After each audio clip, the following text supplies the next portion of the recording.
Hello అండి. కింద title చూసే ఉంటారు కదా, 90 రూపీస్కి ఇన్స్టాలో ట్రెండింగ్లో ఉన్న డ్రెస్ అది ఎలాగో చెప్తారండి.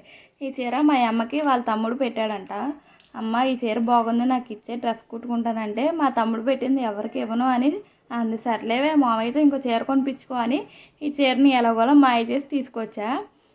ఏంటో మా అమ్మ పుట్టింటోళ్ళు ₹1 పెట్టినా బంగారంలా చూసుకుంటుంది, అంతే కదా. ఏ ఆడపిల్లైనా చాలా గొప్పగా చెప్పుకుంటుంది. ఈ చీర తీసుకొచ్చి దగ్గర దగ్గర 2 నెలలు అవుతుందన్నమాట. ఖాళీ లేక కుట్టలేదు. ఖాళీ లేకలేండి, నాకంటే కొంచెం బద్ధకం. సరే ఈ చీరతో ఏదో ఒకటి ట్రై చేద్దాం అనుకుంటే ఇన్స్టాలో ట్రెండింగ్లో ఉన్న స్లీవ్ డిజైన్స్ అండ్ వీనెక్తో డ్రెస్, మ్యాక్సీ డ్రెస్ ఉంది కదండి, అదే ట్రై చేశా. చాలా బాగా వచ్చింది. అది చూస్తే అసలు కుట్టిన డ్రెస్ లానే లేదు. నాకైతే చాలా బాగా నచ్చింది. ఈ డ్రెస్ నాకు ఎలాగుందో కామెంట్ చేయండి. అండ్ ఈ డ్రెస్కి నేను 3 మీటర్స్ పాలిస్టర్ లైనింగ్ యూజ్ చేసా, కాటన్ లైనింగ్ ఏమి యూజ్ చేయలే. Okay, thank you. Do subscribe for more videos and also be follow on Instagram.